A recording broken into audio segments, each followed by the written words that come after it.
Hello, everybody. Welcome to Passion City Church, DC. It's so good to see you today. My name is Brett, and I am so excited to be a part of church with you. It's crazy to think about that just the last time that we were in the same space was last February. Me and my wife, Ansley, got to come up and be a part of church. We were there in the Howard Theater, and it's just wild to think about all the things that have happened from that moment in time to now. It feels like a million years ago, but it's been so great to be able to engage with what God's doing in DC through this online stream. I've loved the worship. You guys have amazing worship leaders here at Passion City. I love the hosting because I love getting to see what amazing, beautiful Washington, DC monument is the hosting coming from today. And obviously we love Pastor Ben and Donna, and his messages have just been so important this year as we've been trying to navigate all the things that are happening and what God is doing. But just know that we love you guys, and we love being on this journey towards Jesus together. It's really cool to be in this series called Everybody. And I love that Pastor Brad Jones opened up this idea of being a friend who would bring your other friends to Jesus. And last week, looking that God's building this multi-ethnic church and that he's calling you and me to be peacemakers in the spaces that we live and exist in. And today we want to look at this idea of being a part of the everybody through another angle. In fact, today I want to call the message the one for everybody. Before we get there, I just want to talk a little bit and just kind of update you on, life for us and my family in quarantine. It's been a little crazy. We have young kids. Me and Ansley, we've got 3 kids. There's Anna Jean, who's 7, Shiloh's 5, Johnny is 2. And so, we've been doing the whole thing in the spring. We were homeschooling, kind of doing all the stuff. And fortunately, our kids have been able to go to their small little school, and they've done a great job keeping everything socially distant and safe. And we've gone virtual here and there. And so we've just been on that journey. But can I just tell you today that I am so grateful for Disney Plus. So don't judge me, don't judge our family, don't judge the screen time here, because you've been watching Disney Plus and Netflix and all the things, but we're so grateful about Disney Plus. I've watched so many Disney movies over the course of this year, and I mean, they're amazing. Great stories, amazing music. Frozen 2, it just feels like it's part of my life right now. But one of my favorite areas in all of Disney Plus is the Pixar little section, and it's because I'm a kid that grew up in the 90s. And so if you're like me, in 1995, Toy Story came out. Incredible movie, groundbreaking movie. It was the first ever full-length feature that was designed and animated on a computer. It's incredible. And earlier in the year, actually before everything broke down, I've just kind of in this zone with Disney and Pixar and all this stuff. I started reading this book called Creativity, Inc. by Ed Catmull. And Ed Catmull is just one of these amazing guys who helped start Pixar. But if you want to know the story, you've got to start way before 1995 and go back into the 60s and really in the 70s. And Ed Catmull was this guy who grew up with this big dream in life. And he said, I want to be a Disney animator. But the problem is he wasn't good enough to be a Disney animator. He just didn't have what it takes, but he was a really good computer programmer. So he goes kind of off in this world and kind of finds this niche in the 70s of trying to do computer work. See, I'm not a computer programmer because I said computer work like that, but to try and design and to animate on a computer. But back then the technology was really crude. But he had this vision and this dream in the 70s to one day to animate a full-length feature film with a computer. This was his dream in the 70s. Well, fortunately for him, this little, upstart indie movie called Star Wars happened in the late 70s, and turns out it did really well. And George Lucas made a lot of money. And so he starts investing into all these new technologies. And so he brings this group of computer programmers on to Lucasfilms and says, hey, start trying to innovate and let's see if we can push the ball forward. And so, for 10 years or so, they're doing this at Lucasfilm. Nothing big happening, no big shift. Well, ultimately, George Lucas has to sell a couple different parts of Lucasfilm. And one of those was this computer graphics section that ultimately became Pixar. And in 1986, Steve Jobs buys Pixar. And so here we are, there's all this money, all this investment happening into this idea of computer animation, but no big payoff. You know, I can imagine what it'd be like to work for this company and go to like Thanksgiving or Christmas with your family and be like, well, what are you working on? And they'd come back and be like, well, you know, I'm gonna one day design a full-length feature film with a computer. And they're like, really? It kind of looks weird, or it's not really happening. And so can you imagine just year after year pouring and investing in money into something that's not really a thing yet? I can't imagine all of the ups and downs and the disappointments and the setbacks. But finally, in 1995, all the things come together and they have a great story and the technology's in the right place and Toy Story happens and it changes the game for animation. I mean, just everything has been affected by what happened in this movie. That movie has grossed $373 million. That's not even just the whole Toy Story franchise. But all of a sudden, they revolutionized the industry, and Disney ended up buying Pixar for $7.4 billion. Now, this is an amazing dream that has become a reality. But think about it. For 20 years, there was a dream and no breakthrough. And I'm sure there are days that people wanted to give up and move on. But they were able to keep the dream in focus and to keep moving forward. You see, this year has been a tough one for everybody. There's been a lot of dead ends and disappointments. We've all felt super disconnected. But in all of it, everything just seems so big and overwhelming. It's a global pandemic. You know, there's an economic crisis. There's social unrest. And even as we've been talking about our church and in church, and we talk about everybody, it's really easy to feel lost in it all. So I want to put this question on the table for all of us today, that in the midst of global events, could God be doing something so personal in your life? In the bigness of 2020, with all of its difficulty, could God use your life to touch everybody's life?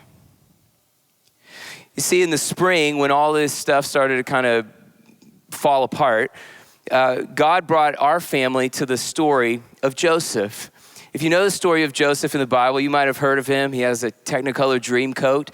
He's actually, Genesis is, a lot of the book of Genesis covers the story of Joseph's life. And that's what we want to do today. We want to just do a flyover of his entire story. So if you're up for it, if we can just buckle up together, we're going to kind of just cruise through his life, because I believe that there's a message in his life that's really going to help all of us as we've been navigating these times, and particularly when we're thinking about everybody in our church and everybody in the world around us.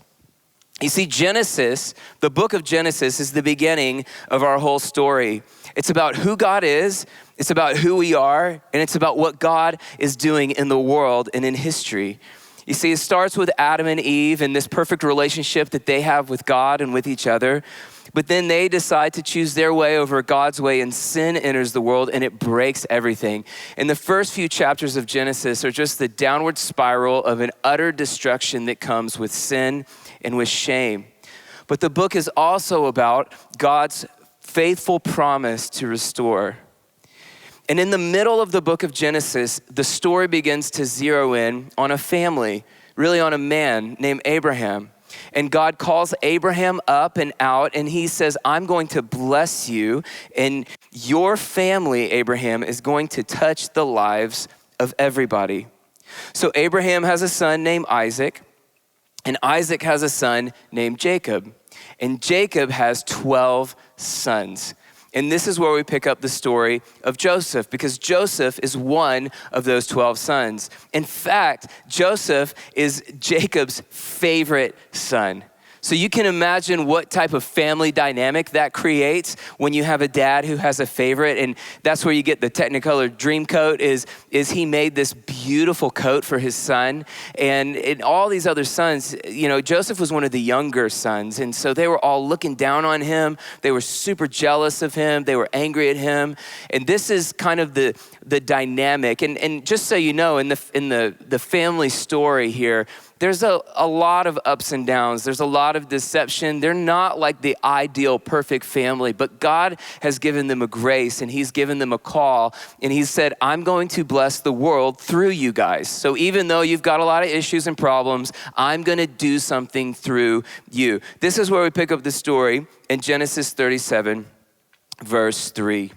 Now Israel, God had changed Jacob's name to Israel. So he says, now Israel loved Joseph more than any of his other sons because he had been born to him in his old age.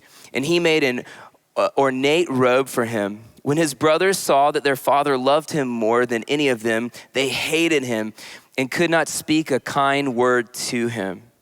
Joseph had a dream, and when he told it to his brothers, they hated him all the more. He said to them, check this dream out. He said, listen to this dream I had. We were binding sheaves of grain out into the field when suddenly my sheaf rose and stood upright while your sheaves gathered around mine and bowed down to it. His brothers said to him, do you intend to reign over us? Will you actually rule over us? And they hated him all the more because of the dream that he had said. Now, if you're the little brother and you already know that your brothers hate you, why in the world would you share this dream with them? But here he is, he's a 17-year-old, and he walks up and he says, hey, I've got this dream. I just had this vision from God, and I'm in the middle and all of you guys are around, and one day you guys are all gonna bow down to me. I don't know what he was feeling in that moment. I don't know what he was thinking, but I know what the brothers were thinking. They were thinking, who is this guy? I can't stand him. I wish he wasn't in our family. And in fact, they wished he was dead. They were so jealous. They burned with so much envy towards him that they plotted to kill him. And so one day when Joseph came to check on him, Jacob had sent him out and say, hey, go check on your brothers. So they're out in the wilderness and he comes to check on them. And they said, here comes Joseph. You know what? Let's beat him up. So they beat him up and they put him in a hole in the ground and they were going to kill him. But then they pulled back a little bit and they were trying to figure out, what are we going to do? Well, they see this caravan coming, a group of travelers and traders, and they said, you know what? Judah, one of the brothers, has this idea. Let's sell him into slavery. He'll be out of our lives forever, and then we'll tell our dad that a wild animal killed him. So here's this plot now. They take him out of the hole, they sell him into slavery, and he's gone. They basically leave him for dead by selling him into slavery. I can't imagine the sense of abandonment and betrayal that Joseph must have been feeling in that moment. What happened to him was evil and it was wrong. These guys had such anger, resentment in their hearts, and they totally took it out on their little brother. And I just, even as I put myself in the story, I can't imagine being so angry with somebody that you would basically say, your life is worthless to me, and they sold him into slavery. But this is what's amazing. The story continues in Genesis chapter 39, verse 2. It says this, the Lord was with Joseph. So even after all of that, even after being sold into slavery, the Lord was with Joseph so that he prospered, and he lived in the house of his Egyptian master. When his master saw that the Lord was with him and that the Lord gave him success in everything that he did, Joseph found favor in his eyes and became his attendant. Potiphar, his master, put him in charge of his household, and he entrusted to his care everything he owned. From the time he put him in charge of his household and all that he owned, the Lord blessed the household of the Egyptian because of Joseph. The blessing of the Lord was on everything Potiphar had, both in the house and in the field. You see, God still had his hand on Joseph's life. He was still leading him. He was still guiding him. He was still with him. And because of the grace that was on Joseph's life, Potiphar got to experience that. And Potiphar recognized that and elevated him to a place of authority in his house. God actually even blessed his Egyptian master. Now, Potiphar had a wife, and she was attracted to Joseph. I'm sure at this point, Joseph is a young man. He's looking good. He's doing good. He's being successful. And she wanted to sleep with Joseph. And so she propositioned him and made advances towards him. But Joseph was a man of integrity. He was a man of God. And he said, my master has entrusted me with everything in his house. Like, he doesn't even worry about it because he trusts me so much. Why would I betray his trust by sleeping with you? And as he would deny her advances, she decided, she was offended by that and framed Joseph and wrongfully accused him. You see, he did the right thing, but instead he was sent to prison. Because she wrongfully accused him, Potiphar rose up in anger and put him in prison. And this is one of the first points today, is that you could be doing the right thing and it not go well. You could be just working in your job and making the right choices of integrity, and all of a sudden someone come and stab you in the back. Like, it's actually possible for you to choose to do the right thing and it not go the way that it should. But here's the crazy thing. Even in prison, Joseph was blessed. The scripture says that the Lord was with him. Down in chapter 39, verse 20, it says, but while Joseph was there in prison, the Lord was with him. He showed him kindness and granted him favor in the eyes of the prison warden. You see, you might be in a prison today, and I don't know what that's like. You might feel disconnected. You might feel very alone. I know that it's been easy even for me to feel disconnected in the world today. Just even though we have all these amazing things, we have the connection of the internet and all of this, but relationally, it's just so easy to feel disconnected from everybody. And you could feel alone and abandoned and in a prison. But just I can't leave it unsaid today that there might be people watching this today that you may be in a prison of your own doing, of the choices that you have made that have ultimately led you into an isolation of your sin and your shame. And what I want to say to you today is that Jesus is right here and he's ready to step into that space with you and lead you to freedom. What I'm seeing in this is that you could have made all the right choices and done all the right things. And it's possible today that in the midst of the bigness of everything, you feel very, very lonely. And I just want to say that Jesus is wanting to come and step into your life and in your situation as well. So Joseph is in this prison and the same thing happens. God blesses him. The warden notices that and puts him into a place of authority even within the prison. So these two officials from Pharaoh, who's the king, are in the prison. There's a baker and a cupbearer, and they both had dreams, and they were arguing about the meaning of the dreams. And Joseph, remember, he's a dreamer. He comes up and he says, well, let me see if I can help. And so they tell him what they dreamed, and he interprets, and he says to the baker, actually, what your dream means is you're going to be taken out of prison, but you are going to be executed and you will lose your life. And to the cupbearer, he says, you're actually going in a few days, you're going to be restored to your position. And when you are, will you remember that I helped you here? And that will you tell somebody about me because I was wrongfully put in prison. So what happens is exactly that. The baker was executed, the cupbearer was restored, but the cupbearer totally forgets about Joseph. And so for 2 more years, Joseph is in prison. But what was so incredible, even in all of that, is that God had not forgotten about Joseph. And what I want to say to you today is that God has not forgotten about you. He sees you and he knows you. He knows exactly where you are. God is a sovereign God and he is a personal God. And he knows exactly your situation. He sees exactly the circumstance that you're in. And he's not just looking down on it as if he's watching a movie, but he's actually with you in the prison cell. Well, our story kind of continues and the plot continues to develop. And now it kind of fast forwards, and the Pharaoh, the king of all of Egypt, has these two dreams, and no one can tell him what they mean. And he's very troubled by this. Well, the cupbearer remembers, oh, there's a guy in prison who can help tell you what your dream means. So he finally remembers Joseph, and they call and they get him. The Pharaoh tells him his dreams. Joseph says, I don't have the power to do this. My power comes from the Lord.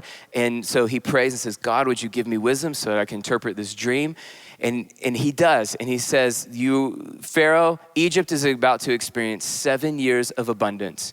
And then you're gonna experience 7 years of famine. And not only is Egypt gonna be impacted, but the whole region is going to be impacted. Like all over the world here, we're gonna experience a famine. So in the 7 years of abundance, we need to plan for it. You need to make provision so that you have what you need in the 7 years of famine. Now, Pharaoh is so impressed by the wisdom, and he recognizes, just like Potiphar did and the jailer did, he recognizes there is a grace on Joseph's life.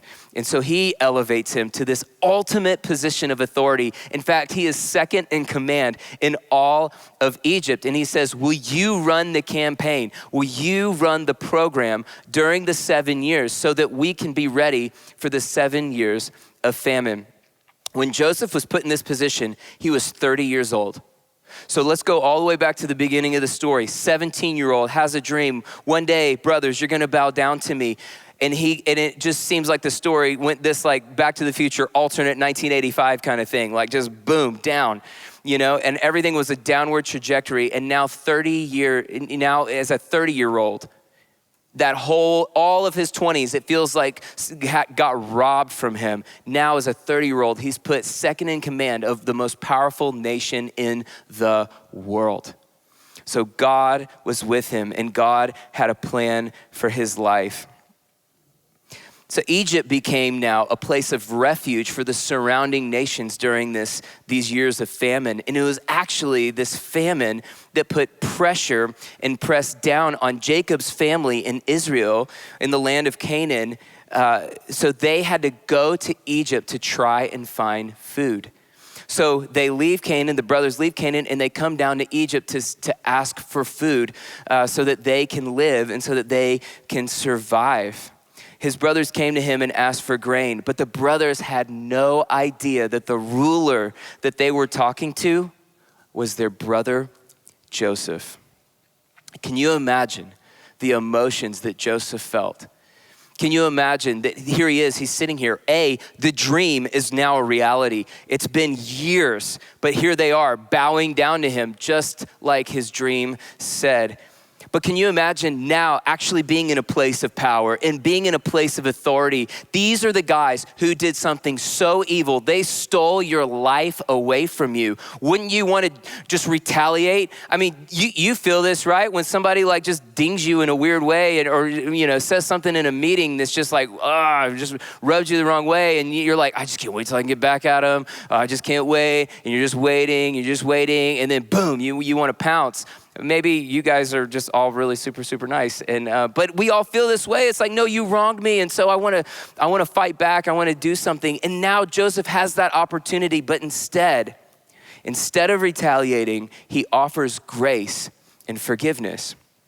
In Genesis 45, he reveals himself to his brother. In verse 4, he says, I am your brother, Joseph, the one you sold into Egypt. And now do not be distressed and do not be angry with yourselves for selling me here, because it was to save lives that God sent me ahead of you. For 2 years now, there has been famine in the land, and for the next 5 years, there will be no plowing and reaping. But God sent me ahead of you to preserve for you a remnant of earth and to save your lives by a great deliverance. God sent me ahead of you to save your life. It wasn't you who sent me here, it was God. This is an amazing perspective. See, Joseph had this perspective, and I really want you to hear me today, that difficulty does not have the power. God has the power. Your difficulty does not have the ultimate power in your life. God has the power in your life. Joseph had this incredible perspective, and I hope you and I can too. This to say, hey, listen, what you did to me was wrong. For sure, no doubt about it. But you don't have the ultimate power in my life. God is the one who is in control of my life. Psalm 90 says this about God: from everlasting to everlasting, you are God. So he was in control of this thing the entire time. He has been faithful to what he said, and God is being faithful to what he promised our family. God orchestrated the world events. God is faithful to his promise, and he's so personally good to Joseph. And God, in this season, is faithful to what he has promised, and he is so personally good to you. So Joseph brings the family down to Egypt to save them from their famine. He's reunited with his father, and everybody's there in Egypt together. And ultimately, Jacob, he passes away, and the brothers get kind of nervous again. And they wonder, and they're going, is this the moment that the hammer's gonna come down? Is this the moment in time that God is going, or that Joseph is gonna take us out? We deserve it. We stole his life away from him. But instead, this is the end of the story in Genesis 50, verse 19. Joseph said to them, "Don't be afraid. Am I in the place of God? You intended to harm me, but God intended it for good, to accomplish what is now being done, the saving of many lives." See, what God is trying to tell us in this story is that God can use the life of one to save everybody. God can use the life of one to save everybody. So through setbacks and disappointments, God could use your life to impact everyone around you. God could use your life to impact everyone around you. So the message today is, don't give up. It may be hard. When our generation, when things get hard, it's like all of a sudden this thing of going like, maybe this isn't God's will for me. You know, I ran into that roadblock. I lost my job. I felt like God told me to move to DC to be a part of what God is doing in this city, and I lost my job. Don't give up. If God told you to be in that city, obey him and be in that city. If God told you to lean into the church, this is his dream and desire for all of us, is to be a part of the everybody. Don't give up. God could use the life of one to save the lives of everybody. Joseph didn't lose perspective even when he was enslaved, even when he was in prison. Don't give up. Keep the perspective that God is in control, and he wants to use your life to impact the lives of the people around you. This is why the Apostle Paul wrote in prison. He was in a Roman prison, and he wrote these words in Philippians 1:14. He says, "And because of my chains," he's in chains, "because of my chains, most of the brothers and sisters have become confident in the Lord and dare all the more to proclaim the gospel without fear." It was Paul in prison that began to embolden the other believers all around in the early church to keep going, to do it, to take the message of Jesus to the people around them. This year in 2020, we've had to pivot. We've been trying to figure out, how do you be a church in these big cities, in DC, here in Atlanta? How do we do it? How do we gather people? So we started streaming online. We've never streamed before on Sundays until this year. That's a new thing. What we're doing right now is our response to what's happening in the world around us. We're trying to get people connected into circles, in relationship with one another. Well, even just here in Atlanta, this last Tuesday at our young adult night, there was a girl named Ashley who was baptized, and she gave her life to Jesus. She was moving through life, just didn't know the Lord at all, came to know Jesus, and all of a sudden looked online and found our church. And through that, found our young adult ministry and got connected in a family group. And she was baptized this week on a Tuesday. because we had to pivot and do online church, here is Ashley, who is now a part of a community of faith. She is now part of the Everybody. There's also a young guy who is working for our church right now. He just graduated college. And when he got a job offer, from a part of our organization that now, because of the events of 2020, everybody on that team had to get repurposed to a different job. All of us have shifted jobs over this year just because of the nature of we're reacting and responding to what's happening in the world. But this whole department has been repurposed. And so he got a whole different job than what he was expecting coming in. Well, over the course of his job, he was meeting with these other college students, and there was one that didn't know Jesus, didn't believe in the gospel, but said, "I'll read the scriptures with you, and I'd love to ask you some questions." And over the course of 4 weeks, the eyes of his heart were open, and he says, "I believe in Jesus." And so what's amazing is that there is now a college student whose 2020 story isn't "my world got turned upside down," except his world got turned right side up. And his 2020 story is, "I moved from death to life and I know Jesus." But the guy on our staff, his life was shifted around and he had to deal with setback and disappointment and all these things, but he didn't give up. God can use the life of one to impact the life of the people around you. So, here's the thing. Ultimately, the story of Joseph is a foreshadowing of the life of Jesus, where God used the life and suffering of one to liberate everybody.